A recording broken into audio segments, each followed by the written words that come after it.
ayah, ibu, dan adik-adik semua. Semoga pada masih semangat ya nonton Festival Hari Anak 2022 Kumparan Mam. Kali ini bareng aku, Kak Yufi, yang akan ajak ayah, ibu, dan adik-adik semua untuk ngobrol di sesi Moms Talk yang berkolaborasi bersama Sovel Alamia. Sovel Alamia aman untuk kulit lembutku dan anak-anak. Nah, di sesi Moms Talk kali ini kita memang akan membahas lebih dalam soal demam berdarah denggi alias DBD, khususnya pada anak-anak. Ini kayaknya memang jadi salah satu penyakit yang suka bikin orang tua was-was ya, apalagi udah mulai musim hujan seperti saat ini. Nah, menurut data dari Kementerian Kesehatan di tahun 2022 ini, jumlah kumulatif kasus di Indonesia itu di minggu ke-22 sudah ada 45.387 kasus. Sementara jumlah kasus kematian akibat DBD itu mencapai 432 kasus. Ini yang lebih bikin orang tua biasanya khawatir karena katanya Wakil Menteri Kesehatan Dante Saxono Harbuono itu bilang kalau kasus DBD di Indonesia didominasi oleh anak-anak. Nah, ini yang bikin aku juga nih sebagai orang tua bertanya-tanya, kenapa ya anak-anak kok lebih rentan terkena DBD dan apa saja yang bisa orang tua lakukan untuk menghindari si kecil dari penyakit tersebut. Langsung aja ini biar kita nggak disinformasi, akan aku undang untuk menjelaskan ahlinya. Ada dokter spesialis anak, Dr. Atila Dewanti SPA, dan nanti juga akan ikut bergabung bersama kita. Ada influencer cantik yang punya 2 jagoan cilik, ada Kak Paula Verhoeven. Oke, langsung aja kita invite Dr. Atila dan juga Kak Paula. Hai, Dr. Atila. Selamat sore. Selamat sore, apa kabar? Apa kabar, dokter? Alhamdulillah baik. Alhamdulillah baik, sehat ya dok ya? Sehat, alhamdulillah. Sehat, senang sekali dokter Atila sehat. Nah dokter Atila, nanti nggak cuma aku aja nih dok yang akan tanya-tanya sama dokter, karena aku akan kasih kesempatan juga untuk ibu dan ayah untuk bertanya langsung. Caranya gampang banget, ayah dan ibu cukup ketik aja pertanyaannya di kolom live chat YouTube kita. Formatnya adalah ketik akun Instagramnya spasi pertanyaan kalian. Nanti 3 pertanyaan paling menarik akan aku bacakan, dan ketiga penanyanya ini juga berhak dapat hadiah voucher belanja masing-masing senilai Rp300.000. Ini lumayan banget, jadi jangan sampai kelewatan. Oke, sekarang langsung aja aku ajak Dokter Atila untuk ngobrol-ngobrol, tapi untuk sementara ini kita masih nunggu Kak Paula join, jadi aku akan ini ya dok ya, ngobrol-ngobrol sama Dokter Atila dulu. Oke. Dokter Atila, ini kita ngomongin DBD itu kan kaitannya sama kesehatan anak ya dok ya. Apa sih dok yang harus diperhatikan gitu ya sama orang tua untuk menjaga kesehatan anak supaya mereka tetap bisa beraktivitas untuk nantinya bisa meraih cita-cita atau impian mereka di masa depan, dokter? Baik, terima kasih. Halo, selamat sore semua. Selamat siang menjelang sore ya. Oke, jadi banyak nih yang harus kita kerjakan untuk supaya tumbuh kembang si kecil optimal ya. Pertama tentu kita harus melihat pertumbuhannya. Pertumbuhan itu dilihat dari berat badannya nih. Berat badannya tiap bulan harus naik, kemudian panjang badannya juga harus menjadi tinggi dan lingkar kepala. Itu untuk pertumbuhannya ya, mams di rumah ya. Kemudian satu lagi adalah perkembangan. Perkembangan ini kadang-kadang suka terlupakan, tapi beberapa mams mungkin ingat juga. Jadi ada 4 ranah yang mesti kita perhatikan ya. Pertama, motorik kasar. Motorik kasar itu adalah kemampuan si kecil menggunakan otot-ototnya. Jadi misalnya waktu lahir kan baru terlentang aja. Nanti 4 bulan udah bisa tengkurap, kemudian 6 bulan tuh 8 bulan dia udah bisa duduk, kemudian berdiri, kemudian berlari usia 2 tahun. Nah itu harus dipantau ya di rumah ya. Karena kalau misalnya ternyata kok umur 1 tahun belum bisa duduk, nah berarti mungkin ada keterlambatan. Tapi kalau kita segera mengetahui ada keterlambatan dan kasih tahu ke dokternya, maka akan distimulasi lebih dini, maka tidak akan menjadi keterlambatan nantinya. Karena setelah distimulasi, biasanya dia akan mengejar. Nah, itu untuk perkembangan motorik kasar. Kemudian yang kedua yang harus kita perhatikan adalah perkembangan motorik halus. Nah, kalau motorik halus ini adalah kemampuan si kecil menggunakan jari-jarinya. Jadi kita harus lihat nih, ada koordinasi antara mata, otak, dan tangannya. Ya, itu motorik halus ya, Mams di rumah semua ya. Jadi dia harus bisa mulai memegang pada usia 4 bulan dia sudah bisa meraih. Kemudian nanti 1 tahun dia sudah bisa mencoret tapi megangnya masih digenggam. Ya, 2 tahun dia sudah mulai menggambar. Nah, itu juga harus diperhatikan untuk motorik halus. Kemudian yang ketiga, jangan lupa kemampuan berbahasa. Mungkin kalau berbahasa di rumah mam semua udah pengen tahu anaknya harus bisa ngomong ya, itu mungkin tidak terlupakan. Satu lagi yang sering terlupakan adalah perkembangan emosi. Nah, ini juga jangan dilupakan ya, karena kita bisa lihat dari baru lahir nih. Jadi ajak ngomong. Kita seperti orang ngomong sama tembok itu nggak apa-apa, ajak ngobrol, halo, apa kabar, ngomong ke anak kita ya. Dengan kita makin sering mengajak bicara, maka dia akan sering mendengar stimulasi bicara, maka dia akan lebih cerewet nantinya. Kemudian ditatap matanya, jangan lupa diperhatikan dia harus ada kontak mata dengan kita. Kenapa sih harus ada kontak mata? Karena dengan kontak mata itu kita bisa melihat apakah dia berinteraksi sosial dengan lawan bicaranya. Nah, kontak mata itu juga berpengaruh kalau nanti ternyata misalnya dia terkena autis, nah kita sudah bisa tahu dari umur 1 tahun nih, Mam, ternyata dia tidak ada kontak mata dengan kita. Gitu. Jadi ada 4 ranah yang bisa diperhatikan, perkembangan motorik kasar, motorik halus, bicara, dan emosi. Mungkin begitu yang mesti diperhatikan untuk Jadi memang tumbuh kembang, perkembangannya itu mulai dari motorik kasar, halus, bicara, dan emosi ya dok ya. Kita memang sebagai orang tua penting juga nggak sih dok memberikan stimulasi sesuai ini ya dok ya, usia si kecil gitu ya dok ya? Benar, harus sesuai ya, jangan juga saking pengen anaknya pintar jadi over stimulasi, nggak boleh juga nih. Misalnya mengetahui warna itu kan usia di atas 2 tahun ya, jangan sampai nih mams di rumah saking pengen anaknya pintar, 6 bulan udah dikasih tahu warna. Terus udah gitu nggak boleh dikasih tahu sih boleh, cuman misalnya anaknya belum ngerti nggak apa-apa, karena memang belum waktunya. Gitu, jadi stimulasinya harus berdasarkan usia. Dan satu lagi supaya dia tumbuh kembang dengan sehat, jangan lupa tetap menjaga protokol kesehatan ya, tetap memakai masker untuk anak-anak yang sudah di atas usia 2 tahun, kemudian jangan lupa vaksinasi harus lengkap nih, gitu. Jadi memang kalau stimulasi juga jangan buru-buru, harus sesuai sama usianya. Takutnya si kecil jadi overstimulasi gitu ya dokter Atila ya. Dan jangan lupa juga tadi kata dokter Atila harus menerapkan protokol kesehatan seperti pakai masker dan juga jangan lupa untuk ajak si kecil selalu cuci tangan. Nah ini kalau kita ngomongin soal DBD nih dok, benar nggak sih dok kalau penyakit ya termasuk DBD ini bisa menghambat anak-anak gitu ya dalam mengejar mimpi mereka? Ya, jadi kalau ngomongin DBD ini adalah suatu penyakit ya yang ditularkan oleh si nyamuk nih. Jadi nyamuk suka menggigit menyebabkan DBD. Nah, kalau dia terkena DBD yang stadium 3 tentu akan mengganggu pertumbuhan dan perkembangannya karena dia akan dirawat di rumah sakit, apalagi kalau misalnya amit-amit sampai shock. Jadi ada fase di mana si kecil itu menjadi lemas, trombositnya turun banget, dan kadang-kadang pada 1-2 anak bisa mengalami perdarahan. Nah, itu akan mengganggu tentunya karena dia akan dirawat dan lemas di rumah sakit. Nah, mungkin untuk sedikit menjelaskan kepada mams di rumah ya, dia demam berdarah itu ada 4 tahapannya. Tahap pertama itu DBD yang tingkat 1, tingkat 2 itu biasanya sih insya Allah sehat kembali ya dalam waktu 5-7 hari. Tapi kalau yang DBD stadium namanya ya, stadium 1, stadium 2 itu masih aman-aman aja kita, walaupun tetap waspada karena tetap harus dirawat di rumah sakit ya, stadium 2 ke atas. Nah, stadium 3 itu kadang-kadang anaknya suka menjadi shock. Nah, shock itu adalah di mana tangannya menjadi dingin, anaknya lemas, kemudian kita membutuhkan tambahan cairan lebih banyak dari infusnya. Dan hati-hati satu lagi ada DBD stadium 4 itu yang paling berbahaya, biasanya kita sampai rawat di ruang intensive care unit. Begitu. Ini aku sendiri sebagai orang tua karena beberapa waktu lalu anakku sempat kena DBD juga dok, yang akhirnya kayaknya aduh sedih ya, maksudnya yang biasanya aktif seharian gitu terus selama seminggu kurang lebih tuh jadi drop di rumah sakit, akhirnya nggak bisa beraktivitas secara ini juga maksimal gitu dokter ya.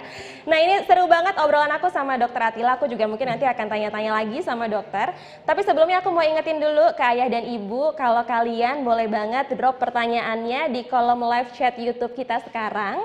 Formatnya ketik aja akun Instagram, spasi pertanyaannya.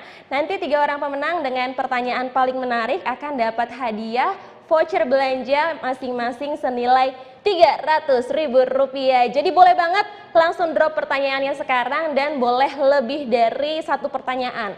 Siapa tahu beruntung menjadi yang terpilih ya ayah dan ibu. Aku ulangi sekali lagi nih, ketik akun Instagram, spasi pertanyaannya, nanti 3 orang dengan pertanyaan paling menarik akan dapat hadiah. Hadiahnya adalah voucher belanja masing-masing senilai Rp300.000. Jadi untuk ayah dan ibu semua bisa langsung bertanya di YouTube kita sekarang juga. Oke, aku lanjut ke Dokter Atila. Dok, aku kan baca juga nih ya data dari Kementerian Kesehatan. Kalau ternyata tuh DBD lebih rentan menyerang anak-anak. Sebenarnya kenapa ya dok itu bisa terjadi? Ya, jadi sebetulnya DBD itu bisa menyerang semua orang nih, Mbak. Bisa menyerang orang dewasa maupun anak-anak. Tetapi anak-anak menjadi lebih rentan karena dia itu masih belum bisa mengutarakan ya. Jadi dia misalnya pusing, dia beberapa anak di bawah 3 tahun, dia belum ngerti ini apa nih rasanya, kan nggak enak banget ya, udah gitu badannya lemas, nah dia tidak bisa tuh mengatasi lemasnya secara sendirian. Kalau kita kan udah tahu lemas, oh kita harus minum, kita banyakin minum, kita udah tahu kalau orang dewasa. Nah kalau anak-anak, ya kalau udah lemas dia malah rewel, malah cenderung tidur. Nah justru makin dia tidur, makin lemas, nggak diberikan asupan ya makin lemas lagi kan. Nah makanya dia sepertinya lebih rentan terhadap DBD gitu. Jadi jaga-jaga jangan sampai anak-anak terkena DBD deh, untuk moms di rumah semua ya, lebih baik ke pencegahan mungkin sebaiknya. Jadi memang mungkin karena anak-anak juga masih terkendala belum bisa berkomunikasi gitu ya dok ya dengan apa yang dirasakan. Jadi memang lebih lebih lama ditangani gitu ya karena dia belum bisa menyampaikannya gitu ya dok ya. Kalau gejala DBD sendiri nih dok yang patut diwaspadai dan langkah pertama apa sih yang bisa orang tua lakukan gitu dokter? Ya, jadi pertama-tama kita harus waspada kalau anak-anak kita di rumah demam, ya. Yang disebut demam itu apa? Bila suhu tubuhnya lebih dari 37,6. Nah, jadi hati-hati. Sebaiknya sih kita punya pengukur suhu di rumah nih, termometer yang biasa aja, nggak usah yang mahal-mahal. Beli aja termometer air raksa ya, mungkin harganya sekitar 20.000 di toko, di apotik ya. Nah, itu harus punya satu di rumah. Nah, ukur kalau kita sudah meraba kok kayaknya dia tidak biasa ya, badannya panas gitu ya. Nah, kita ukur suhunya. Nah, kalau memang 37 di atas 37,6, pertama penanganannya adalah coba minumin dulu. Mungkin juga dia kurang minum bisa aja ya. Kan namanya dehidrasi. Jadi anak-anak kebanyakan lari sana, loncat kanan, loncat kiri juga bisa membuat dia suhunya teraba demam. Biasanya itu karena kurang cairan. Tapi kalau udah kita kasih minum cukup kok dia masih teraba suhunya di atas 37,6, maka kita patut waspada. Jangan-jangan memang dia demam karena sakit. Nah, jadi boleh kita berikan penurun panas namanya parastamol, nama generiknya ya. Jadi bunda di rumah juga harus punya nih penurun panas di rumah. Nah, kalau pada demam berdarah, biasanya dia demamnya tuh tinggi banget. Tiba-tiba yang kemarinnya anaknya sehat-sehat aja, hari ini tiba-tiba dia naik, panasnya bisa sampai 39, 40, kemudian anaknya menjadi diam aja, lesu, gitu loh. Itu membedakan demam karena DBD atau demam karena flu. Kalau demam karena batuk pilek, biasanya anaknya demam 38, 39, tapi dia masih happy, masih loncat sana, loncat sini, masih bergembira. Nah itu kemungkinan besar mungkin bukan DBD. Tapi tentu memang agak sulit ya membedakannya ya. Jadi saran saya sih kalau emang udah demam, observasi dulu, coba berikan penurun panas parastamol. Kalau sudah diberikan minum yang cukup, kemudian sudah diberikan parastamol, tapi kok masih demam dan cenderung demamnya makin naik, makin tinggi, dan anaknya nggak mau makan, mungkin nggak ada salahnya mams segera hubungi dokter yang biasa mams datangi. Itu demam. Kedua, dia keluar ruam-ruam pada hari ketiga biasanya nih, tapi nggak selalu ya. Dia kadang-kadang suka ada ruam di bagian perut atau di bagian pergelangan tangannya, tapi kadang-kadang nggak jelas gitu. Kemudian biasanya suka disertai dengan mual atau muntah, dan biasanya si anaknya lemas. Jadi kalau sudah lewat hari kedua masih demam, better ke dokter untuk dicek darah ya. Biasanya kita akan melihat apakah trombositnya turun. Jadi demam berdarah itu ditandai dengan penurunan trombosit di bawah normal dan penurunan leukosit. Gitu. Jadi lihat nih mams di rumah kalau memang trombositnya turun dan leukositnya turun, kemudian ada namanya hematokrit ya. Jadi nanti mams lihat di dalam hasil lab itu kalau hematokritnya meningkat, nah waspada. Kemungkinan besar memang si kecil terkena DBD. Gitu. Aku sepakat nih sama dokter Adila gitu ya, kalau ada yang namanya kita punya anak tuh pasti yang harus kita punya termometer sama obat demam itu paracetamol, itu dua hal itu tuh harus ready banget tuh dok, sama aku di rumah juga seperti itu. Dan tanda-tandanya seperti demam gitu ya dok ya, kemarin aku sempat demam berdarah juga, ruam di sekitar perut gitu ya, terus ada muntah dan juga ada sempat diare. Terus anaknya lemes gitu ya selama beberapa hari. Jadi memang benar-benar berasa banget ininya ya, anak yang biasanya aktif terus tiba-tiba sedih banget harus kena demam berdarah dan dirawat 7 hari waktu itu ya di rumah sakit gitu. Wah, lama Terima juga kasih. ya. Sampai 7 hari. Karena trombositnya sempat drop kan ya dok ya, terus untuk naikin ininya lagi ya, trombositnya lagi. Butuh waktu. Berapa trombositnya waktu itu? Sampai berapa trombositnya? Aku sampai, dia nggak terlalu rendah sih dok, tapi pastinya berapa aku sekarang lupa. Tapi waktu itu dokternya bilang ini nggak terlalu rendah, jadi bisa selama anaknya waktu itu bilangnya dokternya kalau anaknya mau minum cairannya tercukupi itu insya Allah recovery-nya lebih cepat gitu katanya, gitu bener ya dok ya? Benar sekali. Jadi memang kata dokter Atila harus ini dicukupi cairan tubuhnya. Terima kasih dokter Atila. Sekarang ini katanya Kak Paula sudah bergabung juga nih sama kita. Hai Kak Halo Paula.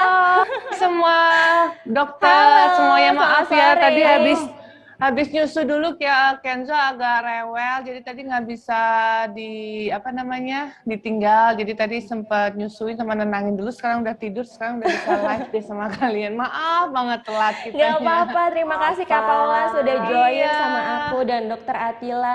Tadi kita udah ngobrol juga nih sama dokter Atila, Kak Paula soal bahaya DBD dan kenapa sih DBD tuh lebih rentan gitu ya menyerang anak-anak. Nah kalau gitu otomatis kan kalau anak sakit gitu ya akan berdampak ke banyak hal lain.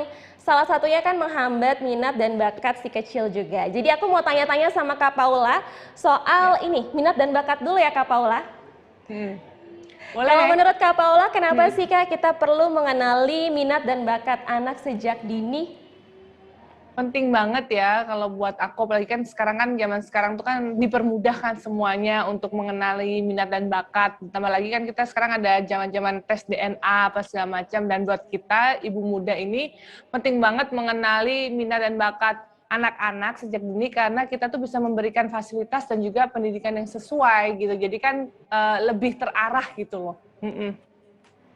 Jadi semakin cepat mengarahkan ya Kak Paula ya. Jadi anak-anak juga bisa semakin aktivitasnya disesuaikan sehingga dia bisa menggapai cita-citanya juga nanti di masa depan. Kalau Kiano sendiri nih Kak, sudah kelihatan belum sih arahnya nih kira-kira bakat minatnya kemana gitu. Terus kemudian Kak Paula sudah melakukan apa saja untuk mendukung minat dan bakatnya Kiano? Kalau Kiano sebenarnya dia tuh lebih suka outdoor ya, outdoor, kegiatan berenang, alam, dia tuh suka. Cuman kalau untuk secara detailnya aku masih meraba juga, karena Kiano ini lumayan anaknya tuh gampang merekam sesuatu gitu. Jadi kayak nyanyi nih, dia umurnya hampir 3 tahun, tapi dia tuh udah hafal mungkin ada 5-10 lagu gitu. Jadi kayak Bintang Kecil, Pelangi-Pelangi, Selamat Ulang Tahun. Jadi tuh dia lumayan hafal tuh kayak gitu. Jadi ingatannya lumayan luar biasa. Jadi makanya nanti aku juga pengen tuh kayak tes-tes DNA apa segala macam yang lebih tahu spesifik ini arahnya kemana nih. Jadi kita lebih gampang mengarahkannya gitu. Pengennya tapi lucu banget ya, Kiano baru mau 3 tahun udah jago gitu ya nyanyi, kayaknya mungkin ada arah ke nyanyi juga mungkin ya Kak Paula ya. Kalau Suka nyanyi bernyanyi suaranya gitu sih ya gitu ya, suara anak-anak. Cuman memang anaknya itu gampang nangkep sesuatu hal yang baru gitu. Iya, jadi dan plus di sekeliling dia juga kayak di lingkungan kita itu memang aku memang membiasakan tadi seperti kata dokter tuh tadi walaupun aku sambil nyusu aku juga udah mulai itu kan masuk kan. Jadi aku mendengarkan dokter bilang dari bayi itu bahkan kita tuh harus ngomong terus gitu loh, anak kayak ngomong sama tembok gitu kan, jadi kita ngomong aja udah. Nah dari Kiano itu sampai Kenzo aku terapin dari di dalam perut sampai dia bayi sampai gede itu aku selalu ngomong sama dia. Jadi kadang-kadang dia belum bisa ngomong, aku ceritain hari-hari aku tuh ngapain aja, hari ini mama sibuk ini, kamu ngapain di rumah, terus saya ganti baju, tangan kanan, tangan kiri, kaki kanan, ini mulut ini. Jadi itu tuh secara tidak langsung tuh bener loh, itu pas dia udah besar dia tahu mana yang kanan, mana yang kiri, kaki kanan, kaki kiri, dia tuh tahu gitu. Itu Karena emang anak yang umur nggak segitu percaya lebih sih. cepat ini Iya. ya Kak, merekam gitu ya. Apa yang Rekam, orang iya. tua, bener, apa yang orang tua bicarakan juga. Nah, kalau selama si Kenzo ini, ada nggak sih Kak tantangan yang Kak Paula hadapi saat mendukung minat dan bakatnya Kenzo, terutama memang dari sisi kesehatannya Kak Paula? Tantangannya mungkin lebih kepada kayak faktor kesehatan anak ya. Jadi itu sebagai prioritas kita sebagai ibu-ibu gitu. Karena kalau anak sakit, itu udah pasti kita akan sulit mengeksplor minat dan juga bakatnya. Nah, sekedar sharing aja nih gitu. Dulu itu aku tuh pernah kena DBD waktu hamil Kenzo. Jadi aku hamil 7 bulan Kenzo, aku kena DBD dan itu sakitnya tuh luar biasa banget. Karena kan aku nggak pakai painkiller ya. Jadi aku bener-bener selama 1 minggu full di rumah sakit aku ngerasain betapa sakitnya, panasnya, pusingnya, apa kan semua nggak dikasih obat tuh karena lagi hamil. Jadi itu aku pertama kalinya seumur hidup aku kena DBD. Nah, jadi mau nggak mau sih dari situ aku juga kapok ya, aku udah nggak mau lagi. Kayak aku kan pernah kena COVID, pernah kena DBD, sampai aku bilang ditanya sakitan mana DBD sama COVID, sakitan DBD. Karena waktu COVID itu aku nggak ada nggak ada gejala gitu kan, jadi cuma diisolasi doang di rumah seminggu udah gitu. Nah kalau DBD ini aku bener-bener sampai trombositnya tuh berapa ya? Pokoknya turun banget lah. Nah itu aku lumayan cemas banget karena kan aku lagi hamil. Nah disitulah aku akhirnya benar-benar menjaga kesehatan banget. Apalagi kayak sekarang nih cuaca yang pancaroba kayak gini. Dan di rumah tuh juga lumayan banyak nyamuk ya karena ada pohon apa segala macam. Jadi harus benar-benar ekstra waspada gitu. Jadi Kak Paula pernah kena DBD-nya pas lagi hamil Kenzo gitu ya? Iya, hamil 7 bulan. Jadi benar-benar yang emang mungkin kita obat juga ini ya untuk ibu hamil kan berbeda gitu ya Kak Terbatas, Paula iya ya. betul. Oke, aku mau ingetin sekali lagi untuk ayah dan ibu di rumah, boleh banget kalau kalian punya pertanyaan, bisa langsung tulis aja di kolom chat YouTube kita sekarang, formatnya ketik akun Instagram, spasi pertanyaannya, karena nanti 3 orang dengan pertanyaan paling menarik akan dapat hadiah voucher belanja masing-masing Rp300.000. Jadi boleh banget langsung drop pertanyaannya sekarang juga. Caranya dengan ketik akun Instagram, spasi pertanyaannya, nanti 3 orang yang beruntung masing-masing akan dapat voucher belanja senilai Rp300.000. Oke, sekarang aku mau tanya lagi ke Dokter Atila. Dok, ngomong-ngomong soal DBD lagi nih, aku akan tanya lagi dari sisi kesehatan sama Dokter Atila. Apa saja sih dok yang perlu diperhatikan orang tua nih untuk mencegah DBD agar terhindar gitu anak-anak dan keluarga di rumah dari DBD, Dokter Atila? Baik, jadi kalau untuk pencegahannya nih, untuk bunda di rumah ya, pertama kita harus menjaga perilaku hidup bersih. Pertama, jangan ada di rumah tuh baju-baju yang digantung ya. Kita kan biasanya kalau pulang pergi, bajunya baru pakai sekali, kadang-kadang digantung di belakang pintu. Nah, makin lama, makin banyak, ya itu jadi sumber tempat nyamuk tinggal. Banyak banget. Atau misalnya jangan juga ada botol-botol bekas ditumpuk-tumpuk di di gudang ya, itu karena juga menjadi tempat tinggal si nyamuk ya. Kemudian jangan juga di taman-taman itu juga jangan ada barang-barang bekas atau barang-barang rongsokan yang ada di sekitarnya. Jadi prinsipnya bersih, itu pertama. Kemudian kedua tentunya harus mandi 2 kali ya supaya si nyamuknya jangan senang-senang nempel di si kecil. Dan yang ketiga mungkin kalau memang si kecilnya terlalu aktif, banyak lari sana lari sini, kita juga boleh loh menempelkan lotion anti nyamuk kepada si kecil. Tapi tentu pilih yang aman ya. Dan jangan lupa cukup makan makanan yang bergizi. Jadi yang penting kebersihan rumah, jangan ada gantung-gantung baju nih ya. Di balik pintu juga jangan. Terus tadi kata dokter bisa pakai lotion anti nyamuk dan pastikan nutrisi anak-anak dan keluarga terjaga gitu ya dokter ya. Kalau dari Kak Paula sendiri ada nggak sih Kak tips mencegah DBD nih ala Kak Paula biar Kiano sama Kenzi juga terhindar dari DBD? Nah, aku tuh juga akhirnya dari situ bener-bener sangat menjaga banget ya gitu. Jadi aku tuh sampai jadi paranoid karena kan juga lumayan kan, karena kan waktu itu juga ada DBD itu kan musiman ya. Jadi aku tuh sebisa mungkin seminggu sekali tuh aku semprot DBD. Jadi satu rumah semprot DBD juga gitu, satu rumah kantor gitu. Nah, terus begitu kebersihan betul kata dokter Atila juga. Jadi sebisa mungkin tidak ada genangan di dalam ataupun di luar rumah. Terus di kamar, terutama kamar anak-anak tuh banyak kan tumpukan-tumpukan mainan gitu, tumpukan-tumpukan mainan gitu kayak gitu. Jadi akhirnya aku minta dibersihin semua. Jadi ada sarang-sarang pokoknya nggak boleh ada sarang-sarang nyamuk sedikit pun gitu. Sering dibersihin mainan-mainan, tumpukan-tumpukan baju gitu yang berserakan. Jadi itu dari situ akhirnya saya lumayan bener-bener strict banget karena kita pun orang dewasa aja merasakan kesakitan yang luar biasa kan kalau sakit DBD.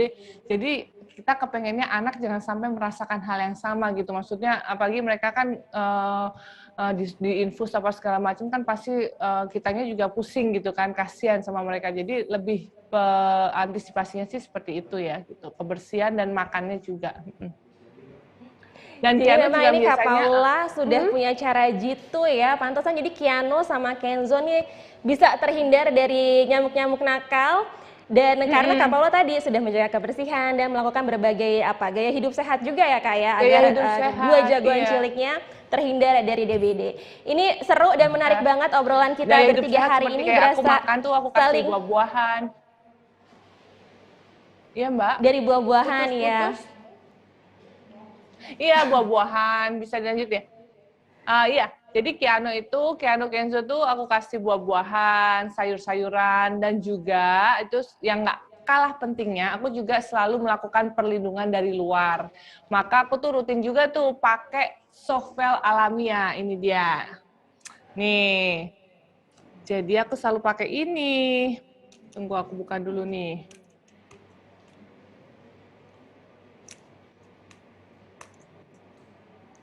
Iya, nih, jadi aku selalu pakai ini ke anak-anak dan juga pokoknya semua keluarga aku tuh. Suami aku, Kiano, Kenzo, dan aku pastinya. Jadi itu juga terbuat dari ekstrak daun, jadi aman banget untuk kulit anak-anak. Jadi biasanya tuh aku olesin ini tuh di pagi dan sore hari. Nah, tuh, jadi dan pemakaiannya tuh nggak perlu banyak-banyak, jadi perlu cuman sebiji jagung, udah gitu kalian bisa olesin deh ke seluruh bagian tangan nih.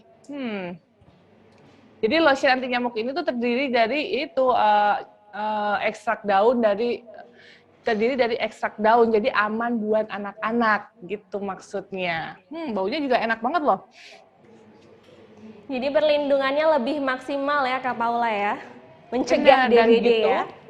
Dan gitu juga nih di kulit tuh rasanya juga dingin, aftertaste-nya tuh dingin di kulit dan juga nggak lengket sama sekali. Kadang-kadang kan kalau pakai kayak gini-gini kan suka nggak enak kan setelahnya. Nah ini tuh bener-bener sangat nyaman banget, apalagi kan anak-anak kan nggak suka tuh kalau dipakai lotion-lotion yang lengket. Nah itu dia tuh seneng banget. Bahkan kadang-kadang Kiano bilang, "Mah, mana mah Softvel aku?" gitu. Dia tuh suka minta gitu. Jadi dia kadang-kadang, "Nih Kak," gitu. Jadi dia suka pakai sendiri, bahkan dia suka apply sendiri. Nah jadi aku tuh makin tenang dan juga nggak khawatir lagi. Dan kalau anak-anak tidur pun malam juga aku selalu pakein, belajar, main. Karena kan Kiano anaknya outdoor banget tuh, suka kesana kesini aktif. Jadi aku bener-bener standby di tas buat Kiano, Softvel. Jadi aman, nyaman di kulit anak dan wanginya juga ini ya menyegarkan. Jadi anak-anak juga pasti suka. Ini seru banget obrolan aku sama Kak Paula dan juga Dokter Atila. Kayaknya kita bisa saling tukar informasi ya. Tadi Dokter Atila sudah ya kasih informasi juga, Kak Paula juga sudah kasih tips. Nah ini seperti yang aku sudah sebutkan tadi juga di awal. Sekarang giliran aku mau bacain beberapa pertanyaan dari ibu dan ayah di rumah yang sudah tim kumparan pilih. Oke, ini pertanyaan pertama untuk Dokter Atila dari @Anita_Kim_Real. Katanya, "Siang dokter, di rumahku banyak sekali nyamuk sampai khawatir anakku terjangkit DBD. Izin bertanya, apakah benar dengan makan buah jambu merah itu bisa mencegah DBD, dok?" Katanya seperti itu Dokter Atila. Silahkan dijawab. Ya, terima kasih pertanyaannya Bunda. Siapa tadi? Kimcil? Oke, terima kasih ya. Anita Kim Real, dokter. Oh, sorry, Bunda Anita Kim Real. Oke, jadi gini, apa namanya, buah jambu merah itu sebetulnya tidak terbukti untuk mencegah demam berdarah ya. Itu cuman mitos aja. Dan banyak sekali nih pasien-pasien aku juga ketika trombositnya turun pada minum buah jambu. Memang katanya beberapa orang bilang bisa menaikkan trombosit, tapi sebetulnya dari sedang diadakan penelitian dan belum rilis. Jadi kalau anaknya nggak suka minum buah jambu merah, kalau nggak suka nggak usah dikasih. Tapi kalau mau minum silahkan. Tapi sebenarnya tidak ada tidak ada efek ke situ gitu. Jadi jawabannya tidak. Belum terbukti gitu ya dokter Atila Belum ya? terbukti, betul. Terima kasih dokter. Ini pertanyaan kedua dari @riazuros_. Untuk Kak Paula, katanya tindakan apa saja sih Kak yang bisa dilakukan agar kebersihan rumah tetap terjaga dan terbebas dari DBD? Silakan Kak Paula. Iya, terima kasih pertanyaannya. Sebenarnya ya kita membiasakan bersih-bersih ya. Jadi kita kayak anak kita, kayak aku tuh ngajarin juga piano, kalau misalnya habis main berserakan, berantakan, aku tuh selalu bilang, Kak, rapiin lagi gitu. Jadi anak juga terbiasa untuk merapikan mainannya dia sendiri. Nah, dan orang rumah pun juga sama. Jadi pokoknya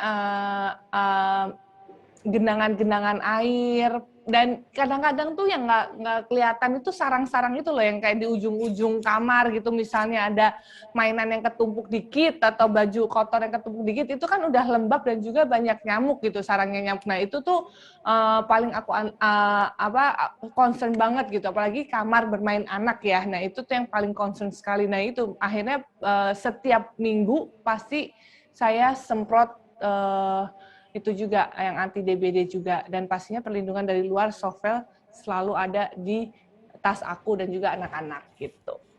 Perlindungan maksimal untuk anak-anak terhindar dari DBD ya Kak Paula ya. Ini Betul. Pertanyaan ketiga dari @cacasti untuk Dokter Atila. Katanya dokter izin bertanya, apakah ada makanan yang baik dan mudah dikonsumsi bagi anak saya yang sedang terkena demam berdarah saat ini? Baik, terima kasih Bunda Caca. Aduh, ikut prihatin ya, lagi kena DBD ya. Jangan lupa selalu cek trombositnya setiap hari ya. Tapi biasanya kalau dirawat sih, dokter pasti akan mengecek setiap hari trombositnya. Biasanya tendensinya dia akan turun nih Bunda Caca kalau kena DBD itu dari hari pertama sampai hari kelima. Nah, saran saya makanan semuanya tuh baik, tapi yang penting yang dia suka. Jadi kalau dia lagi nggak suka makan, nggak usah dipaksa ya, karena juga kan lagi kena kuman, lagi kena ada DBD-nya. Tapi kalau dia mau makan silakan, boleh. Sebaiknya sih memang makanan yang mengandung protein yang tinggi ya, seperti misalnya daging ayam atau daging cincang ataupun ikan, silakan diberikan. Tapi kalau sekali lagi kalau lagi dirawat dan dia merasa mual, jangan dipaksa ya. Yang penting cukup cairan. Jadi pengobatan DBD itu sampai saat ini yang terbaik adalah cukup cairan yang diminum setiap harinya. Jadi pastikan dia bisa minum. Kalau lagi malas minum, minumin sedikit-sedikit tapi sering. 50 cc, oke, nanti sejam lagi minumin lagi 50 cc. Sehingga dengan cairannya cukup, maka insya Allah trombositnya tidak turun terlalu banyak. Begitu. Semoga cepat sembuh ya. Terima kasih dokter. Ini pengalamanku juga memang ini ya dok ya, mencukupi cairan tubuh tuh membuat lebih cepat sembuh ya dokter ya. Dan ini juga tadi kata dokter mengkonsumsi makanan yang tinggi protein. Terima kasih dokter Atila. Ini pertanyaan keempat untuk dokter Atila lagi dari @cemara RD. Katanya dok, kalau ibu menyusui terkena DBD, apakah bisa menular ke bayinya? Silakan dokter.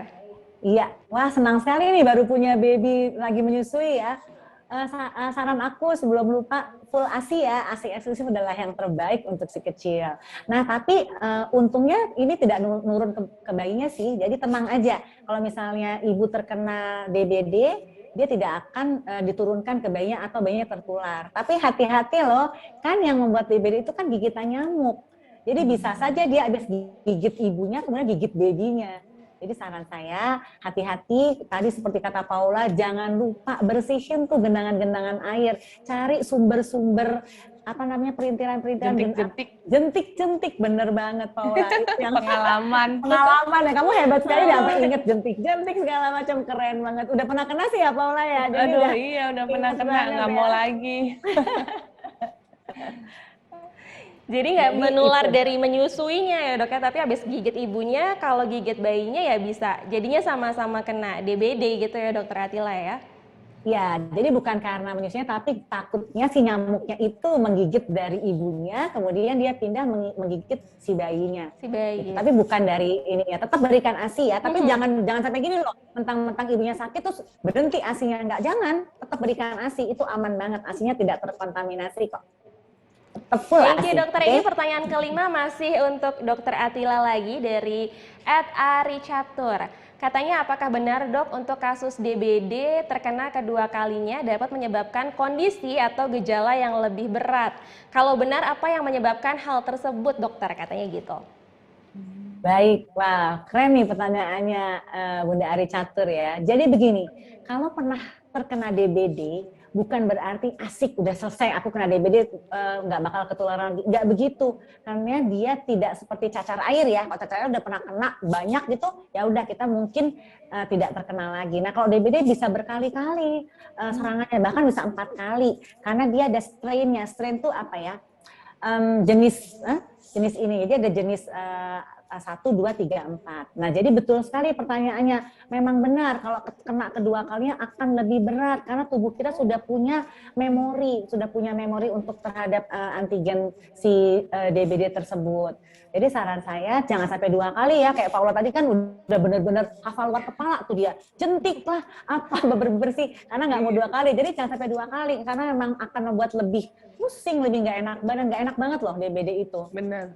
Bener ya. Waktu itu Paula pusing banget ya, sampai peler abis. Iya, rasanya seperti apa dok kalau waktu kena banget, DBD? dok, parah. Itu udah parah. Karena kan aku lagi hamil posisinya. Jadi aku cuma dikasih paracetamol aja. Jadi itu bener-bener aku tuh ngerasain badan yang luar biasa sakit. Karena nggak bisa minum obat sama sekali gitu. Itu karena Paula lagi hamil waktu hamil lagi berapa bulan hamil, Paula? Lagi hamil ya? tuh makanya hati-hati banget untuk apalagi yang khususnya lagi hamil gitu, ibu-ibu lagi hamil itu hati-hati sekali. Ternyata kadang-kadang kita cuman DBD gitu ya, ternyata tuh efeknya luar biasa banget gitu. Jadi benar-benar harus kebersihan tuh nomor 1. Jadi jangan sampai terkena DBD, kalau udah kena sekali jangan sampai kena lagi gitu ya, insya Allah ya dokter Atila ya. Nah ini pertanyaan ke-6 untuk Kak Paula, pertanyaannya datang dari Elsiska Vidya. Katanya, halo Mam Paula, gimana cara Mam Paula memberikan proteksi terbaik untuk anak-anak saat berada di rumah agar tidak terkena gigitan nyamuk dan bisa terkena DBD? Proteksi apa saja yang diberikan? Ini mungkin bisa dijelaskan lagi Kak Paula? Iya, terima kasih pertanyaannya. Yang pasti yang utama adalah aku selalu pakai Softvel ini nih. Yang ini karena Kiana juga suka banget. Jadi memang caranya setiap misalnya mandi pagi, setelah mandi pagi selalu aku olesin ini, terus di siang hari saat dia lagi sekolah, dia kan juga kelihatannya outdoor, terus waktu di rumah juga sore hari gitu aku selalu olesin. Jadi memang aku rajin banget untuk ngolesin Softvel buat Kiano dan aku tentunya ya pastinya sama Kenzo juga. Karena kalau Kiano terlebih lagi ya, karena Kiano tuh lumayan darah manis tuh ya, jadi sering kayak nggak tahu tuh sering kayak digigit-gigit serangga atau nyamuk gitu. Jadi aku bener-bener ekstra perhatian untuk Kiano gitu. Nah, tambah lagi itu genangan air dan sudut-sudut pokoknya nggak boleh kotor di dalam rumah tuh pastinya nggak boleh kotor gitu. Jadi kita harus menjaga semaksimal mungkin gitu. Apalagi terutama di cuaca yang kayak sekarang ini ya, pancaroba nanti dingin, panas, dan DBD kan ada musim-musiman yang seperti tadi aku bilang. Jadi memang kita harus benar-benar ekstra perlindungan. Ditambah lagi kita harus badannya juga fit. Kadang-kadang kan penyakit itu datang kalau kita tuh juga lagi nggak fit gitu. Jadi kayak dari konsumsi makanan, harus sayuran, buah-buahan, protein. Jadi semuanya tuh harus balance gitu. Jadi balance ya, perlindungan dari luar dan dari dalam. Kalau dari dalam, Kak Paula sendiri memberikan ini apa? Nutrisi seperti apa sih untuk menjaga kesehatannya Kiano sama Kenzo juga? Iya, jadi aku makanan pastinya sayuran, protein dan buah. Dan juga aku kasih mereka tuh vitamin. Jadi vitamin D itu setiap hari tuh mereka harus minum gitu. Terus kayak gitu vitamin-vitamin kayak yang dibutuhkan di usia-usia mereka tuh aku selalu konsumsikan. Cuman tidak berlebihan ya. Saya selalu berkonsultasi sama dokter vitamin apa yang harus dikonsumsi oleh Keanu dan Kenzo. Tapi kalau vitamin D itu memang harus setiap hari dikonsumsi. Dan juga jemuran. Oh ya, aku juga selalu iya, aku tuh selalu ngajarin mereka juga setiap pagi, kan mereka bangunnya pagi. Jadi jam-jam 7, jam 8 tuh at least 15 menit mereka jemuran. Bahkan kadang-kadang aku juga ikutan jemuran keluar gitu sama mereka main gitu. Jemuran tuh penting banget, bener. Aku juga sama nih sama Kak Paula, jadi setiap pagi ini kalau lagi nggak mendung ya Kak Paula ya, aku ajak anakku juga untuk berjemur dan sepakat vitamin D itu juga ini ya, penting sekali untuk meningkatkan imunitas tubuh anak-anak kita agar terhindar dari beragam jenis penyakit gitu.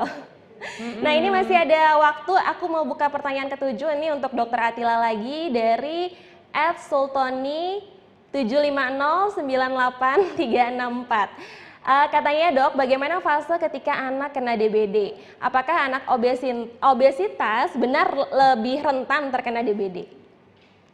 Baik, terima kasih pertanyaannya Bunda Sultoni. Berapa gitu tadi belajar panjang ya? Angkanya agak panjang dok. Panjang banget. Oke, jadi fase-fasenya itu ada namanya fase prodormal. Jadi itu adalah fase awal. Dia fase awal itu dia belum demam loh kadang-kadang.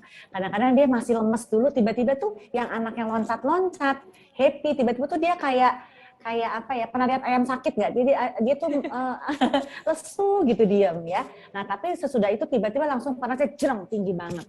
Nah, itu yang membedakan, makanya saya bilang itu yang membedakan dengan anak-anak yang kalau terkena flu biasa, kalau batuk pilek biasa, habis pergi-pergi ketemu saudara, kemudian atau habis berenang, daya tahan tubuhnya turun, kan kadang-kadang anak-anak bisa bersin kemudian demam, tapi anaknya masih happy. Nah, itu kemungkinan besar bukan ke arah DB. Nah, jadi hati-hati, pertama itu fase prodormal itu, jadi dia lesu dan disertai dengan demam tinggi. Nah, itu berkisar 1-2 hari, kemudian hari ketiga, hari keempat dia mulai lemes banget, dan biasanya sudah mulai keluar ada ruam-ruam. Tapi belum tentu ya. Kadang-kadang ada ruam, kadang-kadang enggak. Tapi biasanya dia anaknya makin lemas dan biasanya dia muntah atau dia nggak mau makan sama sekali. Bisa muntah, bisa enggak. Tapi biasanya dia makin nggak mau makan, nggak mau minum. Nah, jadi kita sebagai orang tua jangan sampai ke hari ketiga kalau saran aku sih. Dia kalau udah ngeliat anaknya mulai lemas, kita udah waspada nih, kenapa nih? Atau kurang cairan gara-gara kebanyakan bergerak atau gimana? Jadi coba berikan minum dulu yang sesuai dengan usianya. Jadi biasanya nih ada kisi-kisi ya, mams di rumah ya. Jadi cairan itu harus cukup per harinya. Tergantung usia sih, tapi kita biasanya ada kisi-kisinya minimal dia 1 liter kalau di atas 1 tahun. Bukan hanya dalam bentuk cairan minum air putih loh, boleh dalam bentuk susu, dalam bentuk jus buah, dalam bentuk air putih. Nah itu pokoknya dalam 1 hari di atas 1 tahun nih ngomongnya, di atas 1 tahun 2 tahun biasanya 1 liter idealnya. Tapi kalau dia bisa minum 700 saya sudah cukup. Nah, kalau pada anak yang lagi demam, biasanya dia males tuh minum. Karena kan kalau anak DBD itu makin enek dan makin lemas. Nah, kita lihat aja kalau cairan tidak cukup, maka coba diberikan minum. Tapi kalau dia nggak mau, ya coba berikan penurun panas. Jadi yang tadi saya bilang, jangan lupa mams di rumah punya penurun panas namanya parastamol ya. Berikan dosisnya itu untuk ancar-ancarnya 10 mg per kilogram berat badan. Jadi misalnya berat badannya 10 kilo, kita boleh berikan 1 cc, 1 mili untuk si kecil kalau suhunya di atas 37,5. Tapi pertama berikan minum dulu, kalau cairannya sudah bisa masuk dan panasnya turun berarti dia cuma kurang cairan aja. Tapi kalau udah minum masih tetap panas, nah kita boleh memberikan penurun panas parastamol. Nah kemudian fase berikutnya adalah trombositnya turun. Biasanya itu terjadi pada sesudah hari keempat. Trombositnya yang tadinya normal tiba-tiba dia turun drastis. Nah biasanya kalau memang sudah DBD dan trombositnya turun, maka biasanya pengobatannya adalah pemberian infus. Karena obatnya tidak ada obat misalnya antibiotik atau apa, tidak ada ya. Jadi DBD itu bukan dengan minum antibiotik tapi hanya memberikan cairan yang sesuai. Nah biasanya dia akan turun sampai hari kelima nih. Jadi memang dia walaupun udah diinfus kok masih turun dokter, karena memang dia turun tuh sampai hari kelima. Nah itu yang hati-hati, kita harus waspada karena hari kelima bisa turun banget trombositnya. Kemudian bisa terjadi namanya hemokonsentrasi. Artinya apa? Artinya itu darahnya pekat, darahnya menjadi kental. Nah itu yang menjadikan fase berbahaya. Jadi tolong usahain minum dulu ya, banyak minum. Kemudian saran aku sih kalau udah hari ketiga masih demam, kan kita cek lab nih. Nah yang dicek nih bunda-bunda di rumah juga harus tahu. Biasanya kita ada namanya dengue NS1 namanya. Itu penanda yang positif untuk demam berdarah. Kalau dia positif berarti udah pasti dia memang terkena DBD. Selain itu kalau memang misalnya di daerah tidak ada fasilitas dengue NS1, maka kita akan periksa trombosit sama leukosit. Nah itu akan kita periksa serial. Setiap hari akan kita lihat berapa nih trombositnya dan leukositnya. Pada DBD dia akan turun dari normal. Kisi-kisinya macam-macam ya, tergantung lab masing-masing rumah sakit. Tetapi ancar-ancarnya itu di bawah 150.000 sudah harus hati-hati untuk trombosit. Juga demikian untuk leukosit. Leukosit itu darah putih ya. Jadi kalau leukositnya itu di bawah 5.000, nah kita juga sudah patut waspada. Wah berarti memang ada penurunan trombosit dan leukosit. Dan yang terakhir lihat hematokrit. Hematokrit itu melihat kekentalan darah. Biasanya dia di atas 45 itu kita udah harus waspada. Berarti dia kurang, darah itu kental banget tuh. Tapi biasanya kalau dirawat dokter akan melihat nanti akan diberikan infusan lebih banyak lagi cairannya. Jadi biasanya kenapa sih harus diinfus? Karena memang obatnya cuma infus aja. Tidak ada obat seperti antibiotik dan lainnya tidak perlu. Begitu. Sudah menjawab mungkin ya? Apalagi tadi pertanyaannya betul ya? Obesitas itu ya tuh benar nggak sih lebih rentan gitu ya terkena DBD? Baik, satu lagi jawabannya yang untuk obesitas. Betul sekali. Jadi obesitas itu kan dia lemaknya berlebih dalam tubuhnya ya. Sehingga memang akan memperberat keadaan DBD-nya. Jadi lebih hati-hati, lebih waspada kalau obesitas karena kadang-kadang dia terjadi pemekatan darah yang lebih tinggi dibandingkan anak-anak yang tidak obes. Gitu. Jadi kalau di rumah punya anak yang lebih berat dari usianya maka disebut obes, maka lebih hati-hati deh. Mungkin lebih sering aja dioles-oles sama cairan anti nyamuknya, kemudian jangan ada jentik-jentik di kamar mandi, pokoknya lebih sigap aja kita sebagai ibunya di rumah. Terima kasih penjelasannya Dokter Atila, ini pertanyaannya bagus-bagus banget, jadi bisa nambah insight baru juga nih ya buat para orang tua di rumah. Terima kasih untuk semua ibu dan ayah yang sudah bertanya, dan aku mau ucapkan selamat kepada @AnitaKimrail_, @RiaZuros, dan @Cacasti. Selamat kepada kalian semua karena berhak mendapatkan hadiah voucher belanja masing-masing senilai Rp300.000. Stay tune terus karena tim Kumparan akan menghubungi kalian lewat DM Instagram untuk proses klaim hadiah. Jadi pastikan Instagramnya jangan di private atau jangan digembok dulu. Oke, ini kita tadi sharing-sharing udah. Bacain pertanyaan dari ibu dan ayah di rumah juga udah.